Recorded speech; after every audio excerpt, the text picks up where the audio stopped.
नमस्ते। सदावत सले मातृभूमि। बड़े लंबे समय से चीन के साथ हमारा विवाद चल रहा था और चीन हर मामले में, लगभग सभी मामलों में हमारा विरोध करता चला आ रहा है। चाहे वो सैयद सलाउद्दीन का मामला हो, चाहे वो यूएनओ में पाकिस्तान के समर्थन का मामला हो, चाहे वो एफएटीएफ का मामला हो पाकिस्तान को लेकर, हर जगह पर चीन हमारा विरोध करता आया और पाकिस्तान के सपोर्ट में सदैव दिखाई दिया। दूसरा मामला, हमने देखा कि यूएनओ में हमारी स्थायी सदस्यता को लेकर अगर सबसे बड़ी कोई बाधा है तो वो चीन है। ये भी संभव है कि गिलगिट बाल्टिस्तान को हम विजय करने जा रहे थे और उस समय चीन ने गलवान करके भारत को रोकने का प्रयास किया। जो सेनाएं हमारी गिलगिट बाल्टिस्तान के बॉर्डर पर लगी हुई थीं या एलओसी पर लगी हुई थीं, वो सेनाएं हमको चीन के बॉर्डर पर, तिब्बत के बॉर्डर पर लगानी पड़ी। चीन की इकोनॉमी पैदल हुई। मोदी ने ऐसा फंदा फंसाया कि चीन के ना आगे बढ़ते बना, ना पीछे बढ़ते बना, और ना ही वो उस स्थान पर रहते उसको बना। उस स्थान पर रहा तो चीन की इकोनॉमी को भारत सरकार ने तोड़ दिया, सिस्टमेटिक तरीके से तोड़ दिया। और चीन पीछे बढ़ता है तो फिर उसके अंदर गृह युद्ध होता है। चीन आगे बढ़ता है तो अमेरिका सहित पूरे संसार के कंट्री चीन से युद्ध करने को तैयार है। ऐसी परिस्थिति में चीन ने अचानक अपनी सेनाओं का विड्रॉवल किया, डिसएंगेजमेंट किया। उन्होंने पैंगोंग लिंक खाली करी और बहुत सारे कदम उसने एक साथ उठाए। क्योंकि मैं पहले भी कहता आ रहा था कि चीन वापस जाना चाहता है। उसने 2 बार प्रयास किया, लेकिन भारत सरकार ने उसको सबक सिखाने के उद्देश्य से जैसे ही चीन वापस गया, वैसे ही कभी राजनाथ सिंह जी ने स्टेटमेंट दिया तो कभी प्रधानमंत्री मोदी स्वयं वहां पर पहुंच गए और उनको इनकरेज किया कि आप बॉर्डर पर रहें। क्योंकि उनके बॉर्डर पर रहते हुए भारत सरकार को एक अवसर डब्ल्यूटीओ से बचते हुए मिला। क्योंकि डब्ल्यूटीओ बाध्य करता है कि हमको इंटरनेशनली ट्रेड करना है, लेकिन डब्ल्यूटीओ की बाध्यता तब नहीं होती है जब कभी सॉवरेंटी किसी की दांव पर हो, और युद्ध काल में बिल्कुल भी नहीं। तो चीन कैसे वहां पर आया? हमको आया तो था डराने के लिए, लेकिन चीन अब लगातार स्वीकार भी कर रहा है कि उसके सैनिकों की मृत्यु हुई। वो ये भी स्वीकार कर रहा है कि उसके झड़प हुई। वो ये भी स्वीकार कर रहा है कि वो आगे बढ़ गया, उसको पीछे बढ़ना चाहिए। और सब जो भारत सरकार लगातार कह रही थी, वो बातें चीन लगातार मानता जा रहा है। एक और घटना आज हुई। पीछे जब हम ब्रिक्स की बात करते हैं, ब्रिक्स सम्मेलन, हम सब जानते हैं कि ब्रिक्स में ब्राज़ील, रूस, भारत, चीन और दक्षिण अफ्रीका, ये ब्रिक्स के सदस्य हैं। ब्रिक्स का सचिवालय दिल्ली में है। ब्रिक्स सचिवालय पर भारत के विदेश मंत्री एस जयशंकर जिस समय एक वेबसाइट लॉन्च कर रहे थे ब्रिक्स को लेकर, उस समय उनका एक स्टेटमेंट आया। उन्होंने बताया कि चीन ने इनिशिएट किया है कि इस बार का जो सम्मेलन है 2021, वो भारत में होना चाहिए। साथ में चीन ने यह स्टेटमेंट दिया कि हम और भारत मिलकर देश संसार को बहुत सारी समस्याओं से दूर करना चाहते हैं, भारत के साथ कोऑपरेट करना चाहते हैं, भारत के कोऑर्डिनेशन से हम संसार में व्यापार करना चाहते हैं और भारत के साथ मिलकर टेररिज्म का खात्मा करना चाहते हैं। हालांकि चीन पर किसी प्रकार का विश्वास नहीं किया जा सकता, क्योंकि पहले भी नेहरू जी के समय पर हिंदू चीनी भाई भाई का नारा देकर चीन ने हमारे पीठ में एक छुरा भोंका था। इसलिए कम्युनिस्टों पर तो किसी प्रकार का, संसार में 2 प्रजातियां मुझे मिली जिन पर किसी प्रकार का विश्वास नहीं किया जा सकता। एक इस्लामिक चरमपंथ पर, इस्लामिक लोगों पर विश्वास नहीं किया जा सकता, और दूसरा कम्युनिस्टों पर विश्वास नहीं किया जा सकता। तीसरा, इकोनॉमिक मामलों में अमेरिका पर भी बहुत विश्वास नहीं किया जा सकता।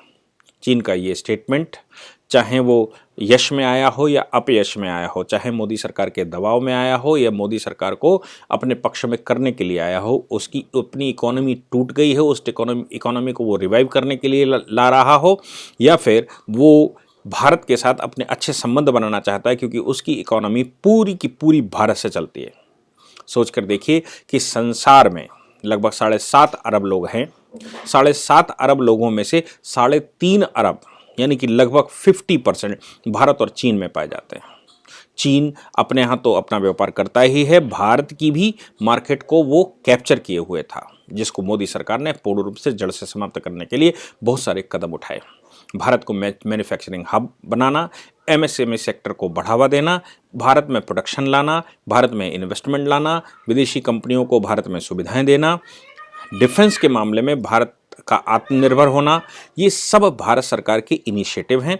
इन इनिशिएटिव की वजह से एक तो ये कि भारत में प्रोडक्शन चालू हो रहा है, दूसरा ये कि चीन जो हमसे रिच हो रहा था वो अपने आप कमज़ोर हो रहा है, और तीसरा ये कि भारत का भविष्य बहुत अच्छा होने वाला है। हम डिफेंस इक्विपमेंट जिस पर अमेरिका और रूस जैसे कंट्री चलते हैं, अमेरिका, रूस, फ्रांस, इजराइल, ये डिफेंस इक्विपमेंट बेचकर ही अपनी इकोनॉमी चलाते हैं। 90% इकोनॉमी इनकी डिफेंस इक्विपमेंट संसार को बेचकर चलाते हैं। हम भी, भारत अब डिफेंस इक्विपमेंट में आगे आ रहा है और इन कंट्रियों से लगातार कह रहा है कि हमारे यहाँ फैक्ट्रियाँ लगाइए, लेकिन टेक्नोलॉजी सहित लगाइए। आपका सामान हम खरीदेंगे, लेकिन हम तभी खरीदेंगे जब भारत में उसकी फैक्ट्री होगी, मैन्युफैक्चरिंग भारत में हो रही होगी। ये सब विचार जो आज की तारीख में हो रहे हैं, जो आज की तारीख में ये जितने भी कार्य हिंदुस्तान में हो रहे हैं और जिस प्रकार से भारत अपनी नींव रख रहा है, इस ट्रांजिशन पीरियड में हम सबको समस्याएं होना स्वाभाविक है। क्योंकि जब भी कोई नई रोड बनती है तो उसको ऑब्स्ट्रक्ट किया जाता है, उस पर गिट्टी डाली जाती है और पहले से ज़्यादा पहले वो बस्ट होती है, और जब वो बस्ट होती है तभी उस पर नया निर्माण होता है। तो ये तो बिल्कुल सही बात है कि इस समय जो चल रहा है वो भारत का ट्रांसफॉर्मेशन हो रहा है, नया निर्माण हो रहा है। और चूंकि भारत का नया निर्माण और इन्वेस्टमेंट हो रहा है, तो कोई भी व्यक्ति अगर इन्वेस्टमेंट करके अपना घर भी बनाता है तो उसको कुछ कंजूसी करनी पड़ती है, उसको अपने कामों में रुकावट आती है, उसको बहुत सारी असुविधाओं का सामना करना पड़ता है। भारत इस प्रकार की असुविधाओं को झेल रहा है, इसमें कोई शक नहीं होना चाहिए। लेकिन भारत के लोग अगर इस समस्या को नहीं झेल पाएंगे, प्याज, टमाटर, आलू को आज नहीं बर्दाश्त कर पाए, पेट्रोल की कीमतों को आज नहीं बर्दाश्त कर पाए, तो फिर हम चीन के अधीन होते जा रहे हैं और चीन हमारे ऊपर हावी होता जा रहा था। आज से 5 साल पहले तक, बल्कि मैं कहूँ आज से 2 साल पहले तक, चीन की इकोनॉमी भारत से चल रही थी। लेकिन शुक्र है गलवान का कि चीन स्वयं आया और भारत सरकार को उसने अवसर दिया। उस अवसर की वजह से भारत चीन के बीच में 60% व्यापार पर फर्क पड़ा है, और वो 60% व्यापार पर जो फर्क पड़ा है, उस फर्क की वजह से चीन लगातार उसकी इकोनॉमी नीचे जाती जा रही है। चीन अपने प्रोजेक्ट रोक रहा है, चीन पाकिस्तान में अपने प्रोजेक्ट रोक रहा है, चीन वन बेल्ट वन इनिशिएटिव पर प्रोजेक्ट उसने रोक दिया है, और संसार में जहाँ जहाँ इन्वेस्टमेंट कर रहा था वो प्रोजेक्ट उसके वैसे ही आधे अधूरे छूट गए।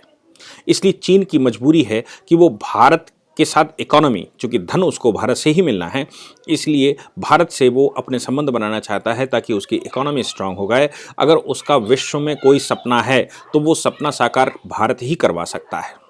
और भारत में ऐसे प्रधानमंत्री की सरकार बनी हुई है कि जिसने भी आंख दिखाई, चाहे वो ट्रूडो आंख दिखाए, चाहे वो जर्मनी आंख दिखाए, या वो पाकिस्तान आंख दिखाए, संसार का कोई भी कंट्री अगर भारत को आंख दिखाता है, उसमें टर्की और मलेशिया भी शामिल है, जब भी आंख दिखाता है तो भारत उसको कुछ न कुछ गिफ्ट में ज़रूर देता है। आज का भारत ज़रूर गिफ्ट में देता है, और मोदी सरकार इकोनॉमी के मामले में कोई भी रिस्क लेने को तैयार रहती है। भारतवासियों के, भारतवंशियों के बिहाफ पर कोई भी रिस्क ले सकता है, ले रही है।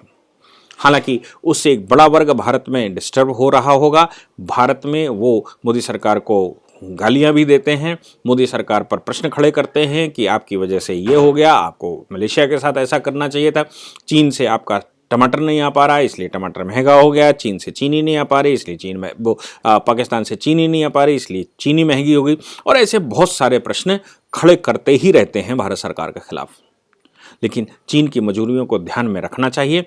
भारत का प्रधानमंत्री आज किसी भी स्थिति में रिस्क लेने को तैयार है, और इसीलिए चीन ब्रिक्स सम्मेलन के लिए ये आह्वान कर रहा है कि सम्मेलन भारत में होना चाहिए, और वो भारत के साथ मिलकर काम करना चाहता है। ये एक बड़ी बात है, मोदी सरकार की एक बड़ी उपलब्धि है। हालांकि मैं जब जानता हूं तो सरकार भी जानती है कि चीन पर विश्वास नहीं किया जा सकता, किंतु जहां तक वो आ रहे हैं अपने। यदि आप लॉ पढ़ना चाहते हैं तो कहीं और क्यों जाना, हमारे ऐप को डाउनलोड करें और लॉ पढ़ें।